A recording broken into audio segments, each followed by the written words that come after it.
আসসালামু আলাইকুম। আমি নাজনীন সুলতানা বলছি ব্রাহ্মণবাড়িয়া থেকে। কাছে এবং দূরে, দেশ এবং দেশের বাহিরে যে যেখান থেকে বসে আজকে আমার এই ভিডিওটি দেখছেন, আশা করি আল্লাহর রহমতে সবাই অনেক বেশি ভালো আছেন। আলহামদুলিল্লাহ, আমিও আমার পরিবারকে নিয়ে ভালো আছি। নতুন একটি ব্লগ নিয়ে আবারও আপনাদের মাঝে চলে এসেছি। আজকে ব্লগটি শুরু করছি সকাল থেকে। এখানে দেখেন আমাদের বিল্ডিংয়ে কিন্তু কিছু কবুতর আছে, অনেক বেশি জ্বালাতন করে কবুতরগুলো। যেহেতু টিনের চাল, ওপরে যেহেতু টিনের চাল, ওই টিনের চালে কিন্তু প্রচুর শব্দ হয়। আর আজকে যেটা আপনাদের সাথে শেয়ার করছি, আমাদের বিল্ডিংটা করার পর কিন্তু সিলার দেওয়া হয়েছিল। এখন দেখেন কি একটা বাজে অবস্থা হয়ে গিয়েছে। শুধু ঝরে ঝরে বালুগুলো পড়ে যাচ্ছে। তো এখন কি করণীয়, এগুলো দেখে তো আর কোনো কিছু ভালো লাগছে না, কেমন যেন ফুলে উঠেছে ওয়ালগুলো। পরে যখন মিস্ত্রিকে দেখানো হয়, উনি বলল যে বিল্ডিং করার পর যেহেতু সিলার দেওয়া হয়েছে, ওই সিলার দেওয়ার পর নাকি আপনার 1 বছরের ভেতর রং করতে হয়, না হলে ওয়াল ফুলে যায়। আসলে এই বিষয়ে আমার পুরোটাই অজানা ছিল, আমি বিষয়ে কিছুই জানতাম না। এখন যেহেতু জানতে পেরেছি, তাহলে তার চুপচাপ বসে থাকা যায় না। এটার জন্য তো অবশ্যই কোনো উপায় বের করতে হবে। আর দেয়ালগুলোতে শ্যাওলা পড়ে খুবই খারাপ অবস্থা। তারপর কিন্তু আমি চলে এসেছি রঙের দোকানে, দেখি কি করা যায়। এখানে কিন্তু অনেক ধরনের রং ছিল, অনেক কালারের রং ছিল, কিন্তু ওনারা যেটা বলছিল আর কি, এটা বড় রঙের কৌটা ছাড়া ছোট কৌটা পাওয়া যাচ্ছিল না। আর আমার যেহেতু শুধু আমি বাহিরের সাইড করব, এখন ভিতরের সাইড করা সম্ভব না। ভিতরের সাইড করতে গেলে মানে ঘরের ভিতরে যদি আমি রং করতে যাই দেয়ালে, তাহলে আমার অনেক ফার্নিচার বের করতে হবে, যেটা এখন আমার পক্ষে সম্ভব না। আসলে লোক সংখ্যা কম, যেটা আমি পারবো না। আর ওনারা আমাকে বলছিল, যেহেতু আপনি রঙের বড় বালতি নেবেন না, তার জন্য আপনাকে রং বানিয়ে নিতে হবে। তার জন্য তো আপনাকে অবশ্যই রং চয়েস করে দিতে হবে। তো এখানে আমি কালারগুলো দেখছিলাম, কিন্তু আমার পছন্দ হচ্ছিল না। আসলে কোনটা দিলে ভালো হবে, কারণ এই বিষয়ে যেহেতু আমি আগে কোনো কাজ করিনি, আমার অভিজ্ঞতা নেই। আসলে কোন কালারটা দিলে আমি ফুটিয়ে তুলতে পারবো, এটাই মানে একটু কনফিউশনে ছিলাম। আর আমি বিল্ডিং এর সামনে যেহেতু রং করব, তার জন্য কিন্তু চাচ্ছিলাম একটু লাইট কালার দেওয়ার জন্য। কোন কালারটার সাথে কোন কালারটা দিলে ভালো দেখা যাবে, ভালো ফুটবে আর কি। যেহেতু আমি নিচের ডিজাইনগুলোর মধ্যে কালার অ্যাড করব, ওইটাই আর কি দেখছিলাম। সব কিছু মিলিয়ে 2-3টা কালার দিব আর কি। তারপর এইভাবে আর কি আমি দেখছিলাম কম্পিউটারের মাধ্যমে, যে আসলে কালারগুলো কিভাবে ফুটানো যায় বা কি করা যায়। তো ওনারা আমাকে দেখাচ্ছিল যে এই কালারটা দিলে এমন লাগবে, এই কালারটা দিলে এরকম লাগবে। তো আমি দেখছিলাম। তারপর কিন্তু পছন্দ করে রং কিনে বাসায় চলে এসেছি। রং করার জন্য যা যা প্রয়োজন সব কিছুই কিন্তু কিনে এনেছি। শুধু যে রং কেনাকাটা করেছি তা কিন্তু নয়, রং করতে যা যা প্রয়োজন হবে সব কিছু এনেছি। রং কিনে এনে কিন্তু এখানে কাজে লেগে গিয়েছি। এখানে আমি প্রথমে ওয়ালগুলো শিরিষ কাগজ দিয়ে ভালোভাবে ঘষে নিচ্ছিলাম, যেহেতু এটা অনেক পুরনো একটা দেয়াল আর সিলার মারা, তো সেই কারণে কিন্তু রঙগুলো বসবে না যদি কোনো শ্যাওলা বা ওয়ালে যদি কোনো ফোলা ভাব থাকে আর কি। তো আমি সর্বপ্রথম ভালোভাবে শিরিষ কাগজ দিয়ে এগুলোকে ভালোভাবে ঘষে ঘষে ফেলে দিচ্ছিলাম। সুন্দর একটা ফিনিশিং আনার চেষ্টা করছি, যতটুকু সম্ভব আর কি। আর আমি যতটুকু পারছি দাঁড়িয়ে থেকে করা ততটুকু করছি, আর বাকিটুকু কিন্তু আমি মই দিয়ে উঠে উঠে করেছি। ভিডিও করে কাজ করা কিন্তু সবসময় সম্ভব হয় না।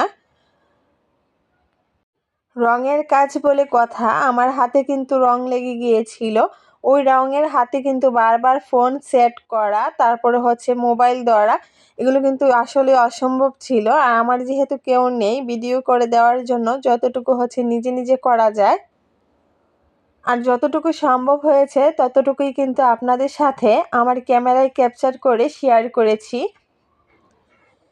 শিরীষ কাগজ দিয়ে কিন্তু দেয়ালগুলো ঘষে আমার হাতের অবস্থা খুবই বাজে হয়ে গিয়েছে। আমার হাত কিন্তু পুরা ফুলে গিয়েছিল। তারপরও কি করার, নিজের কাজ তো নিজেকেই করতে হবে। আগের ভিডিওগুলো তো দেখেছিলেন, কখনো হচ্ছে বানিশ মিস্ত্রি, কখনো হচ্ছে রাজমিস্ত্রি, আর আজকে হয়ে গেলাম আপনাদের জন্য রং মিস্ত্রি। সরি, এই কথাটা আপনাদের জন্য বললে ভুল হবে, এটা আমার জন্য। দেয়ালগুলো কিন্তু ভালোভাবে শিরীষ কাগজ দিয়ে ঘষে একটা ভালো ফিনিশিং এনে, যেই জায়গাগুলোতে বেশি শ্যাওলা পড়ে গিয়েছিল বা স্পট পড়ে গিয়েছে ওই জায়গাগুলো কিন্তু আমি আবার হচ্ছে সিলার দিয়ে নিচ্ছিলাম। এই সিলারের ওপরই হচ্ছে আমি রংটা দিব আর কি।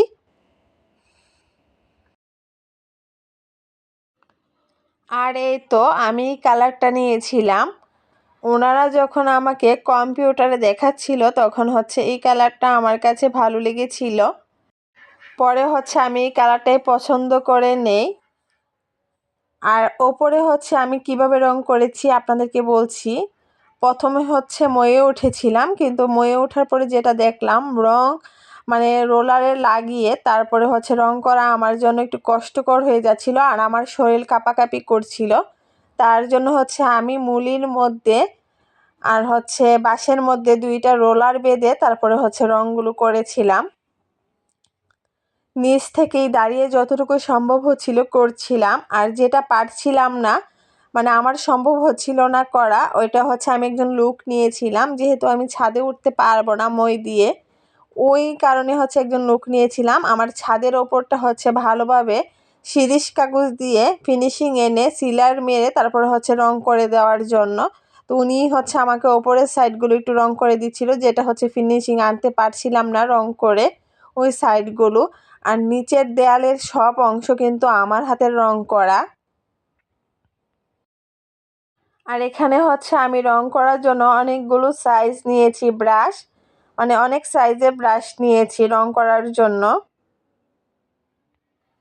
আর এই তো নিচের যেই ডিজাইনগুলো আছে ওইটাতে চাচ্ছিলাম 2-3টা কালার দিয়ে সুন্দর একটা ডিজাইন আনার জন্য, মানে একটু ফুটিয়ে তোলার জন্য আর কি। তো আমি হচ্ছে প্রথমে হচ্ছে ঘরগুলোতে ক্রিম কালারের রংটা দিয়ে একটু দাগ টেনে নিচ্ছিলাম, যেন আমার করতে সুবিধা হয় তার জন্য আর কি। এই বিল্ডিংয়ের সামনের অংশ রং করতে কিন্তু আমার 2 দিন সময় লেগেছিল। এখানে তো নিজের ঘর নিজের বাড়ি সাজিয়ে তুলতে আমি ব্যস্ত, আর আমাকে নিয়ে মানুষ ব্যস্ত হয়ে গিয়েছে। কিছু কিছু মানুষ তো এসে খোঁচা মেরে কথা বলছিল যে ওনারা নাকি আমাকে না দেখলে বুঝতেই পারতো না মেয়েরাও যে বিল্ডিং রং করতে পারে। আমি নাকি আমার বাবার টাকা বাঁচিয়ে ফেলছি, আমি নাকি আমার বাবার টাকা সঞ্চয় করছি, এত টাকা দিয়ে কি হবে, এত টাকা কে খাবে, রং মিস্ত্রি এনে রং করলে কি হতো। তাদের উদ্দেশ্যে বলছি, আমার বিল্ডিং আমি রং করছি, তাদের কেন এত জেলাস ফিল হচ্ছে, এত গা জ্বালা করছে আমি বুঝতে পারছি না। আমি যদি কোনোভাবে 2 টাকা বাঁচিয়ে মানে বাবার 2 টাকা বাঁচিয়েও যদি থাকি, সেটা কিন্তু আপনাদেরকে দিয়ে দিব না আমাকে নিয়ে সমালোচনা করার জন্য। আরও কিছু মানুষ বলেছে যে আমাকে না দেখলে নাকি বুঝতেই পারতো না যে মেয়েরাও বিল্ডিং রং করতে পারে। তাদের উদ্দেশ্যে একটা কথাই বলবো, যে যে রাঁধে সে চুলো বাঁধে। অন্যকে নিয়ে পরচর্চা পরনিন্দা না করে নিজে কিছু করার চেষ্টা করেন, দেখবেন একদিন আমি না আপনিও ভালো কোনো কাজ করতে পারছেন। আমার ভিডিও যে আপুরা সোনামণিরা এবং আন্টিরা দেখেন, তারা কিন্তু আসলে আমার ভিডিওটি আজকে আপলোড হয়েছে। এখন আপনাদের মনে প্রশ্ন আসতে পারে যে আপু আমরা তো কিছু বলিনি আপনার এই ভিডিও সম্পর্কে।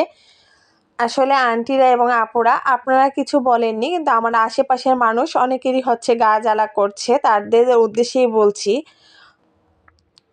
আমার আশেপাশে কিছু মানুষ কিন্তু আমার ব্লগ ভিডিও দেখে, আমি চাই তারা জানুক আমি যে তাদের মন্তব্য আমাকে নিয়ে যতই তারা আমার আড়ালে মন্তব্য করুক না কেন, এটা যেন তাদের বুঝতে অসুবিধা না হয় যে তাদের হচ্ছে মুখের আড়ালে যে মুখোশ আছে এটা যে আমি বুঝতে পারি, শুনতে পাই তাদের সমালোচনার শব্দগুলো, এগুলো যেন তারা বুঝতে পারে। এই জন্যই কিন্তু আজকে ভিডিওতে এই কথাগুলো বলা। আসলে আপুরা আপনারাই কমেন্ট করে জানাবেন আমি কি এই কাজটা করে আসলেই ভুল করেছি। আমি যেই কাজই করি না কেন ওইটা কিন্তু আমি অনেক শখ করে আনন্দের সাথেই করে থাকি।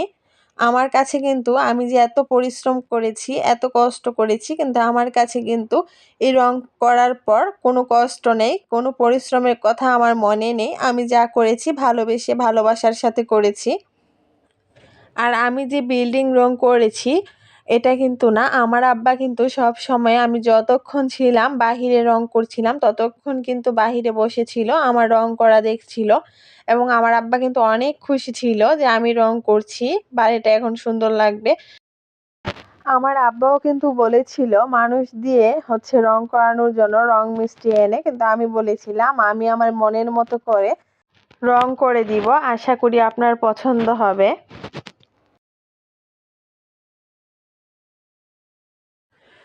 বাবা মার স্বপ্নের বাড়ি, শখের বাড়ি নিজের হাতে রঙে রাঙিয়ে দিলাম বাবার বাড়ি। রঙের কাজ কিন্তু এখনো সম্পূর্ণ হয়নি, তারপর আমি আপনাদের সাথে একটু শেয়ার করছি যে এতটুকু করতে পেরেছি, আশা করি আপনাদের ভালো লাগবে। আর আমার রং করা আপনাদের কাছে কেমন লেগেছে অবশ্যই কমেন্ট করে জানাবেন, আর যদি ভালো লেগে থাকে অবশ্যই কিন্তু লাইক করতে ভুলবেন না। এখানে কিন্তু আরো অনেক কাজ বাকি আছে, যেমন সিঁড়িগুলোর কাজ বাকি আছে রং করা।